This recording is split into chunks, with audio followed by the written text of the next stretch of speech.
Hello guys, അപ്പോ പുതിയ വീഡിയോയിലേക്ക് എല്ലാവർക്കും സ്വാഗതം. ഇന്നൊരു റിവ്യൂ പറച്ചിലാട്ടോ, കൂടെ ഒരു ചായ ഉണ്ട് കേട്ടോ, ഒന്നും തോന്നല്ലേ. അപ്പൊ ഞങ്ങൾ ഇന്ന് മഞ്ഞുമൽ ബോയ്സ് എന്നുള്ള സിനിമ ഒന്ന് പോയിട്ട് കണ്ടു. 4 മണിയുടെ ഷോ, എംലാല് ഹരിപ്പാട് തിയേറ്ററിലാണ് പോയി കണ്ടത്. നല്ലൊരു ചിത്രം, അടിപൊളി ചിത്രം അല്ലേ. അതിനകത്തെന്ന് വെച്ച് കഴിഞ്ഞാൽ നമ്മൾ ഇരുന്ന് കണ്ടിട്ടുണ്ടല്ലോ, ചില സമയത്തൊക്കെ എന്നെ കണ്ണടച്ച് കൂട്ടിയിരുന്നാലോ എന്നാലോയ്ക്കും. കാരണം ഭയങ്കരമായിട്ട് ഇതൊരു ബേസ്ഡ് ആൻഡ് ട്രൂ സ്റ്റോറി ആയതുകൊണ്ട്, റിയൽ ആയിട്ട് നമുക്ക് നടന്ന ഒരു സംഭവം ആയതുകൊണ്ട് അതിൻ്റെതായ ഒരു മികവില് ഇതിന്റെ ഡയറക്ടർ ചിദംബരം എടുത്തു വെച്ചിട്ടുണ്ട്. ഇതിലേക്ക് ഏറ്റവും എടുത്തു പറയാനുള്ളത് ഷൂട്ടിംഗ് എങ്ങനെ ചെയ്തു എന്നുള്ളതൊരു കൺഫ്യൂഷനാണ്. കാരണം അതിന്റെ ഗുഹയുടെ ഉള്ളില് എങ്ങനെ അവർ ചിത്രീകരിച്ചത്, സെറ്റ് ഇട്ട് ചെയ്തതാണോ അതോ സാധാ എന്തേലും റിയൽ ആയിട്ട് പോയി ചെയ്തതാണോന്ന് അറിയില്ല. പക്ഷെ ഭയങ്കര റിയലിസ്റ്റിക് ആയിട്ട് തോന്നിയിട്ടു. ഇതില് ഓരോ കഥാപാത്രത്തിനും അതിൻ്റെതായ ഒരു കാര്യങ്ങളുണ്ട്. ഇത് റിയൽ ആയിട്ട് നടന്നതുകൊണ്ട് ഓരോ കൂട്ടുകാരന്മാരുടെ ക്യാരക്ടേഴ്സ് കാര്യങ്ങളൊക്കെ ഭയങ്കരമായിട്ട് എടുത്തു കാണിക്കുന്നത്. നമുക്ക് ഒരുപാട് റിയലിസ്റ്റിക് ആയിട്ട് തോന്നി ഈ സിനിമ. പെട്ടെന്ന് അവസാനിപ്പിച്ച പോലെ തോന്നി. കാരണം ഇന്റർവെല്ല് വന്നത് അറിഞ്ഞില്ല, ക്ലൈമാക്സ് ആയത് അറിഞ്ഞില്ല, അങ്ങനെ പടം കഴിയുന്നതും ആ ഒരു എന്താ വെച്ചാൽ ആ ഒരു പടത്തിന്റെ വിജയം അതാണ്. കാരണം ആ പടം എങ്ങനെ ആ ഒരു ഒഴുക്കിൽ നമ്മൾ എങ്ങനെ പിടിച്ചിരുത്തി എന്നുള്ളതാണ് ഏറ്റവും വലിയൊരു കാര്യം കേട്ടോ ആ സിനിമയില്. ഇതിൽ അഭിനയിച്ചിരിക്കുന്ന സൗബിൻ ഷായർ, ശ്രീനാഥ് ബാസി, പിന്നെ നമ്മുടെ സലിംകുമാറിന്റെ മകൻ, പിന്നെ വേറെ നമ്മുടെ ഗണപതി, ഒരുപാട് ആക്ടേഴ്സ് ഉണ്ട്. അതിൽ ചില പുതുമുഖങ്ങളുണ്ട്. എല്ലാരും ഒന്നിനൊന്നായി മികച്ച അഭിനയം കാര്യങ്ങളെല്ലാം കൊണ്ടുവന്നിട്ടുണ്ട്. കൈരീത പോലീസുകാര് ആളുണ്ട്, തമിഴ് ക്യാരക്ടേഴ്സ് ആയിട്ട് അവരുണ്ട്. ശരിക്കും പറഞ്ഞു കഴിഞ്ഞാൽ ഗുഹയില് ഒരുപാട് സീൻസ് ഉണ്ട് കേട്ടോ. നമ്മളെ ഞെട്ടിക്കുന്ന ഒരുപാട് സീൻസ് ഉണ്ട്. പെട്ടെന്ന് നമ്മൾ ഞെട്ടും.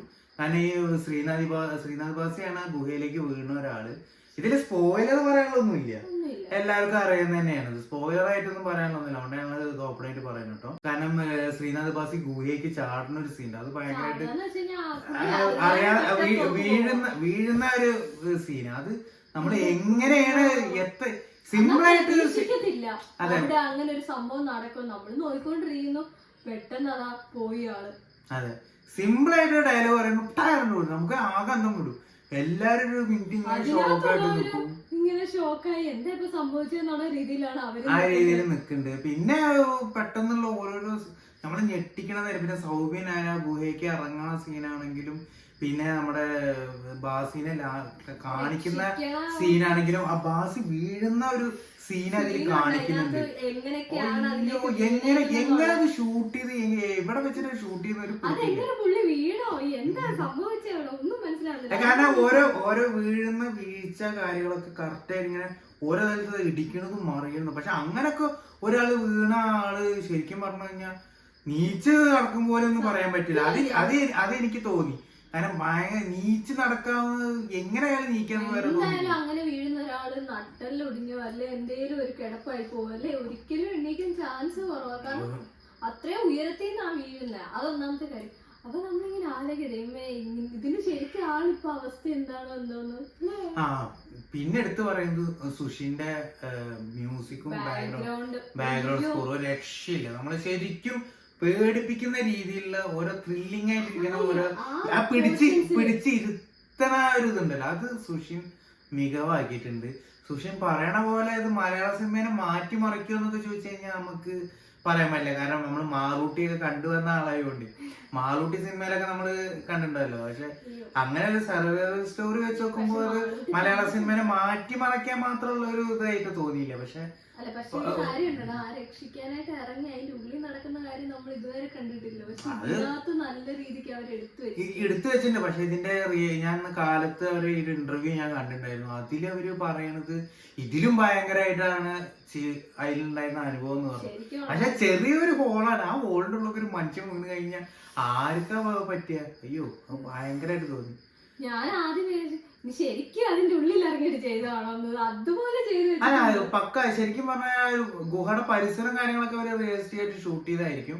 പക്ഷെ അതിന്റെ ഉള്ളിലത്തെ സീൻസ് എങ്ങനെയാന്നുള്ളത് ഇപ്പോഴും സെറ്റ് ആവണമെന്നല്ല. കാരണം അതിലെ അവര് കേറി ഇരുന്ന് ഫോട്ടോ എടുക്കണ ഒരു സീനൊക്കെ ഉണ്ട്. അത് ആ ഒരു മരം പോലും അവര് സെറ്റ് ആണെന്നാണ് പറഞ്ഞിട്ടുള്ളത്. അപ്പൊ പിന്നെ ഇതും സെറ്റ് ആവാനും ആയിരിക്കാനൊക്കെ ചാൻസ്, അതൊന്നും നോക്കണില്ല. പക്ഷെ പടം ഞങ്ങളെ ഭയങ്കരമായിട്ട് അത്ഭുതപ്പെടുത്തിയിട്ടു. ഭയങ്കര അടിപൊളി ക്ലൈമാക്സ്. അയ്യോ എല്ലാരും തിയേറ്ററിൽ നിന്ന് ഭയങ്കരമായിട്ട് കാരണം ഒരു നല്ല നല്ല സീനും കാര്യങ്ങളൊക്കെയാണ് ഉണ്ടായിരുന്നുള്ളത്. ഒരുപാട് അടിപൊളിയായി പടത്തിൽ അഭിനയിച്ച സൗബിനായാലും ബാസിയാണെങ്കിലും എല്ലാരും അടിപൊളിയായിട്ട്. ബാസിന്റെ ആ ഒരു പിന്നെ കഴുത്തുമ്പോ പിടിക്കുന്ന സീനോ അയ്യോ കാരണം ഭയങ്കരമായിട്ടുള്ള ഒരു ഇതായി തോന്നിയിട്ടുണ്ട്. എന്തായാലും അടിപൊളിയായിരുന്നു കേട്ടോ. നിങ്ങളെല്ലാവരും തിയേറ്ററിൽ പോയി തന്നെ കാണാം. കാരണം ഇത് തിയേറ്റർ മൂവിയാണ്, തിയേറ്റർ എക്സ്പീരിയൻസ് ഉള്ള ഒരു മൂവിയാണത്. അത് വെയിറ്റ് ചെയ്തിട്ട് ഒരു കാര്യമില്ല മക്കളെ. സിനിമ തിയേറ്ററിൽ പോകേണ്ടത് തിയേറ്ററിൽ പോയിട്ട് തന്നെ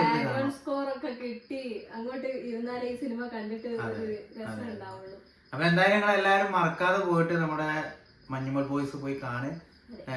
അവർക്ക് നല്ല അറിയിക്കുന്ന ഒരു വിജയം തന്നെയാണ് കേട്ടോ. നമ്മുടെ ജാനമേനും പിന്നെ വേറെ ഏതൊരു പടം കൂടെ എടുത്തിട്ടുണ്ട്. പറവ സൗബിനായി പറവ സൗബിനാടി, അത് സൗബിന്റെ പ്രൊഡക്ഷൻ കമ്പനി ഇവിടെ ഞാനുണ്ടല്ലോ.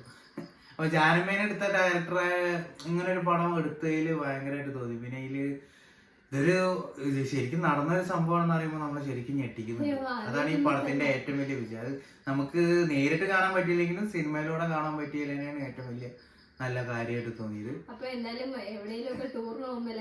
സേഫ് ആയിട്ട് പോവുക. അപ്പൊ ഇതിലെ ഏറ്റവും രസം എന്താ വെച്ചാല് ഈ പടം കണ്ടു കഴിഞ്ഞിട്ട് കൊറേ വാണങ്ങള് ചിലപ്പോ ഞാൻ അങ്ങോട്ട് പോകും, പറയാൻ പറ്റൂല. കാരണം ഓരോ സിനിമയാണ് ഇപ്പൊ ഓരോ പടത്തിന് ആളുകൾക്ക് പ്രചോദനമായിട്ട് വരുന്നത്. ഇപ്പൊ ചാർലി ഇറങ്ങിയപ്പോ മീശപ്പുലി പോലെ അന്ന് ഒരാളും വലിയ അറിഞ്ഞിട്ടുണ്ടായിരുന്നില്ല. ആ മഞ്ഞ് പെയ്യണമെന്ന് കണ്ടപ്പോ തന്നെ എല്ലാരും അങ്ങോട്ടാണ്ട് വിട്ടു. പിന്നെ അങ്ങോട്ട് പിന്നെ ഈ സിനിമ ഇറങ്ങുമ്പോ ഏറ്റവും കൂടുതൽ ഇനിയിപ്പോ ചർച്ച വരാൻ പോണ സംഭവം തന്നെ ഗുണാകേവിനെ നോക്കിയിട്ട് കൊറേ ആളുകൾ അങ്ങോട്ട് പോകും. പക്ഷെ ഈ പറയുന്ന ഏരിയയിലോട്ടൊന്നും ചെന്ന് ചാടല്ലേ മക്കളെ, എന്തിനാ വെറുതെ ജീവിതം കൊണ്ടേ കളയണേ. അപ്പൊ ഇതൊക്കെ പറയാനുള്ളത്. എന്തായാലും പടം പോയിട്ട് നിങ്ങൾ എല്ലാരും കാണട്ടോ. അപ്പൊ അത്രേ ഉള്ളൂ റിവ്യൂ. ഓക്കെ.